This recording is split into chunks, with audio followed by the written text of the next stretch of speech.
పెద్ది నుంచి ఒక పెద్ద షాకింగ్ అప్డేట్స్ అయితే వచ్చాయన్నమాట. సో వాళ్ళ కష్టం అనేది, రామ్ చరణ్ గారి కష్టం అనేది అయితే బయటకైతే వచ్చిందండి. నేను అది పనిగా రాసుకొని వచ్చాను. సో మీకు బాగా క్లారిటీగా వినిపిస్తానండి. మూవీ ఇలా ఉండబోతుందా అని చెప్పి క్లారిటీగా తెలుస్తుంది అనమాట. అది కాకుండా కర్ణాటక అయిన సూపర్ స్టార్ శివరాజ్ కుమార్, పునీత్ రాజు వాళ్ళ అన్న అనుకుంటా. సో అతనున్నాడు, మళ్ళీ వచ్చి జగపతి బాబు గారు మెయిన్ క్యారెక్టర్ అని చెప్పి రివీల్ అయితే చేయడం అనేది జరిగింది. అది కాకుండా ఈ యొక్క కుస్తీ పోటీ వాళ్ళు ఆంజనేయ స్వామిని ఎక్కువ కొలుస్తారండి. అంటే కుస్తీ పోటీ అని అంటే ఇప్పుడు బలవంతుడు, బలహీనుడు, బలవంతుడు అని చెప్పి ఒక ఇది అనేది ఉంటుంది. సో బలవంతుడు అనగానే మన కుస్తీ పోటీకి ఆంజనేయ స్వామి గుర్తొస్తారనమాట. మాక్సిమం వాళ్ళది నాకు తెలిసి ఆంజనేయ స్వామిని కొలిచేది. మీరు చాలా మంది డిట్టు, చాలా మంది అలాగే ఉంటారనమాట. సో మెయిన్ పాయింట్, దంగల్ కి వర్క్ చేసిన ఎవరైతే ఉన్నారో విక్కీ కౌశల్ అన్నమాట. సో వాళ్ళ ఫాదర్ అన్నమాట దంగల్ కి వర్క్ చేశాడు. ఈ మూవీ కూడా అతనే వర్క్ అయితే చేశాడు. ఓకేనా. సో ఈ యొక్క మూవీ అనేది కన్ఫర్మ్డ్ ఖచ్చితంగా భారీ హిట్ అవుతుందని చెప్పి నాకు తెలుస్తుంది. సో నేను పెద్ద ఇన్ఫర్మేషన్స్ అనేటివి తీసుకొని వచ్చానండి. ఎవరు మిస్ చేయొద్దు, వీడియోని ఎండ్ వరకు చూడండి, మీకు క్లారిటీ వస్తుంది. నేను చదివి వినిపిస్తాను అనమాట మీకు. సో ఎవరైనా సరే ఛానల్ కి కొత్తగా వచ్చినట్లయితే ఛానల్ ని సబ్స్క్రైబ్ చేసి బెల్ ఐకాన్ ని ఆల్ లో పెట్టుకోండి బ్రదర్స్, ఎవరు మిస్ చేయొద్దు. ఓకేనా. సో విక్కీ కౌశల్ అతను మీకు తెలిసిందే.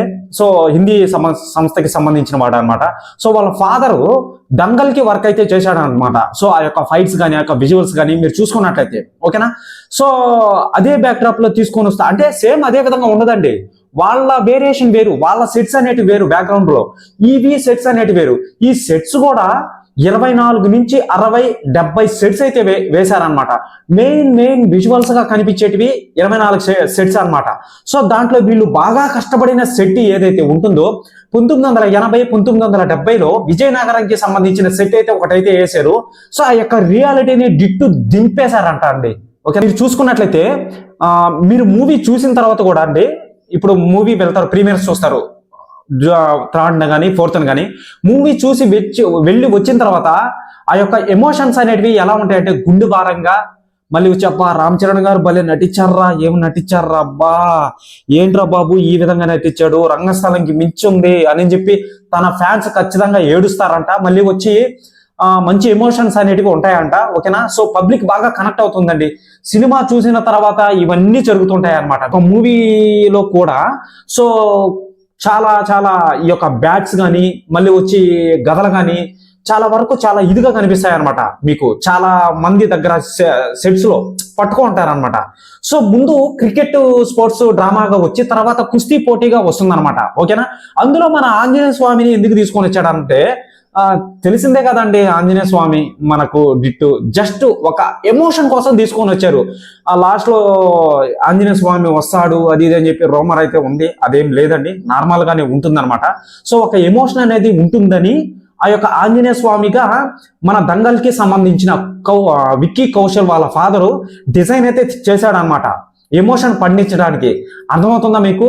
ఆ యొక్క ట్రాన్స్ లోకి మనం వెళ్ళాలంటే ఇప్పుడే వెళ్ళిపోతున్నాం అసలు ఆ యొక్క ట్రాన్స్ లోకి. ఓకేనా. ఆంజనేయ స్వామి అంటే మామూలు విషయమా? బ్యాట్స్, ఆ యొక్క గదలు మీరు చూసుకున్నట్లయితే ఆ యొక్క ప్రతి ఒక్క బ్యాట్స్ మీద, గదల మీద పెద్ది అని చెప్పి ఈ విధంగా ఉంటుంది అనమాట. అవి వాళ్ళు ఊరికినే డిజైన్ చేసుకోలేదు. ఓకేనా, ఊరికినే డిజైన్ చేసుకోలేదు అనమాట. అవి ఎవరి చేతిలో ఉన్నాయో వాళ్ళకి ఒక గుర్తింపు అనమాట. అవి వాళ్ళ ఇంటికి తీసుకొని వెళ్ళిపోవచ్చు అనమాట, మేము పెద్ద మూవీలో నటించాము అని చెప్పి. ఓకేనా, అర్థమవుతుందా ఇక్కడ? సో ఇంకో మెయిన్ పాయింట్ అండి ఇది. ఇప్పుడు మీరు ఆ యొక్క కుస్తీ పోటీలలో సైడ్ క్యారెక్టర్లు ఎవరైతే ఉంటారో వాళ్ళు ఏదో నార్మల్ గా వచ్చి జిమ్ చేసే వాళ్ళు, పెద్ద బాడీ కటౌట్లు కాదు, వాళ్ళు నిజంగానే కుస్తీ పోటీ చేసే వాళ్ళు అనమాట. వాళ్ళు హిందీ నుంచి మన తెలుగు నుంచి తీసుకున్నారనమాట. తీసుకొని వాళ్ళని పిలిపించి, ఎవరు విక్కీ కౌశల్ వాళ్ళ ఫాదర్ ఎవరైతే ఉన్నారో మన పెద్ద టీం కూడా అండి దీని ఇన్వాల్వ్ అనేది చాలా ఎక్కువ మోతాదులో అయితే ఉందన్నమాట. సో వీళ్ళందరిని పిలిచి రియల్ వాళ్ళ పహిల్వాన్లు అనమాట, వాళ్ళు రియాలిటీ పహిల్వాన్స్ అనమాట. సో వాళ్ళతో మన రామ్ చరణ్ గారి దిగి కుస్తీ పోటీ అనేది పడాలి.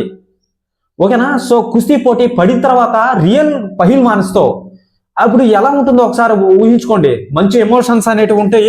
సో జగపతి బాబు గారి క్యారెక్టర్ అనేది మెయిన్ రోల్ అనమాట. సో అక్కడి నుంచే స్టోరీ అనేది టర్నింగ్ అవుతుంది అనమాట. సో శివరాజ్ కుమార్ గారు ఉన్నారనమాట. సో ఈ యొక్క పెద్ద విషయానికి వస్తే ఎవరినో ఉద్దేశించి ఎవరి స్టోరీయో రియాలిటీ తీసుకొని చేసింది అయితే కాదంట. ఏదో నార్మల్ గా జనాలకి అట్రాక్ట్ అవ్వాలి అని చెప్పి రామ్ చరణ్ గారిని హైలైట్ చేయడానికి ఈ యొక్క మూవీని అయితే తీస్తున్నాడండి. 1980 1970లో ఎలా ఉంటుందో విజయనగరం, సో ఆ యొక్క బ్యాక్ డ్రాప్ లో తీసుకొని వస్తున్నారు అనమాట స్పోర్ట్స్ డ్రామాగా. ఓకేనా. సో చూసుకున్నట్లయితే ఈ యొక్క మూవీకి సంబంధించి చాలా అయితే ఉందండి. ఆ యొక్క చికిరి చికిరి సాంగ్ ఉంది కదా, సో బాగా వైరల్ అయింది. అది చాలా మంది చెప్తున్నారు, దాని గురించి అలా పక్కన పెట్టండి. సో ఈ యొక్క చికిరి చికిరి సాంగ్ ని మామూలుగా అయితే శ్రీలంకలో చెయ్యాలి, పెద్ద ఫారెస్ట్ లో చేయాలన్నమాట. అది కుదరలా. ఆ యొక్క మనకు పర్మిషన్స్ అనేటివి కొన్నిసార్లు వచ్చింది, కొన్నిసార్లు రాలేదన్నమాట. కొంత తీశారు, కొంత తీయలేదన్నమాట. పూణేలోని ఈ యొక్క ఎలిఫెంట్ నోస్ అని చెప్పి ఒక పెద్ద అడవి అయితే ఉందన్నమాట. ఆ యొక్క పెద్ద మౌంటైన్ లో 36 వాటర్ ఫాల్స్ అయితే ఉంటాయన్నమాట. సో అవన్నీ కనిపిస్తాయా బ్రో అంటే అవన్నీ కనిపించవు, కానీ వైరల్ సంబంధించిన పూణే ఎలిఫెంట్ నోస్ ఫారెస్ట్ అది అక్కడ తీశారనమాట. సో అప్పుడు మనం దాన్ని ఏమనుకోవాలి, శ్రీలంక షూట్ అనుకోవాలన్నమాట. సో డైరెక్ట్ గా చెప్పడం అనేది జరిగింది. కొన్ని రియాలిటీ అనేటివి ఉన్నాయి, కొన్ని రియాలిటీ కానాటివి ఉన్నాయి అనమాట. సో సెట్స్ అనేటివి ముందు మెయిన్ పాయింట్ అండి. సెట్స్ అనేటివి మీరు ఊహించరు అండి. సో మీరు అది రియలా లేకపోతే ఫేకా అని చెప్పి అర్థం కాదు మీకు. రియాలిటీ అనేది మీరు ఆ యొక్క ట్రాన్స్లోకి వెళ్ళిపోతారు అని చెప్పి చెప్పడం అనేది జరిగింది అనమాట. పెద్ద టీమే డైరెక్ట్ గా. ఓకేనా, నేనే నా సొంతంగా ఏం చెప్పట్లేదు, పెద్ద టీమే చెప్పడం అనేది జరిగింది. ఇక చూసుకున్నట్లయితే దీనికి సంబంధించి ఇప్పుడు మనం చాలా ఈ యొక్క రై రై రారా సాంగ్ కూడా ఉంది కదా. సో చాలా ఫ్యాక్టరీస్ అనేటివి కనిపిస్తాయి అనమాట బ్యాక్గ్రౌండ్ లో రామ్ చరణ్ గారు కనిపిస్తున్న సమయంలో. ఓకేనా.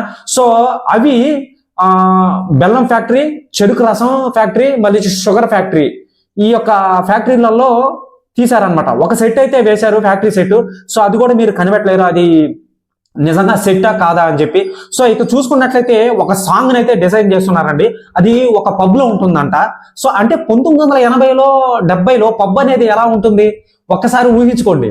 సో ఆ బ్యాక్ డ్రాప్ లో మన రామ్ చరణ్ గారు ఈ యొక్క రంగస్థలంలోకి అదే ఏదో ఉంటుంది కదా ఐటమ్ సాంగ్ అనేది, సో పూజా హెగ్దేతో సేమ్ అదే విధంగా మన ఈ యొక్క కమల్ హాసన్ గారి కూతురు శృతి హాసన్ గారితో పబ్బులో ఒక సాంగ్ అనేది ఉంటుంది. అంటే పబ్ అంటే ఇప్పుడున్న పబ్ కదా, అప్పుడున్న పబ్బు. ఓకేనా. రామ్ చరణ్ గారు ఫస్ట్ టైం అండి ఫ్లోర్ స్టెప్ అనేది వేస్తున్నాడని చెప్పి రూమర్ అయితే వచ్చింది. ఇది మటు కన్ఫామ్. మూవీ పక్కా హిట్ అండి. భయంకరంగా ఉన్నాయి అసలు అప్డేట్స్ అనేటివి. ఎలా ఉన్నాయంటే వింటుంటే గూస్ బాంబ్స్ అనమాట నాకైతే.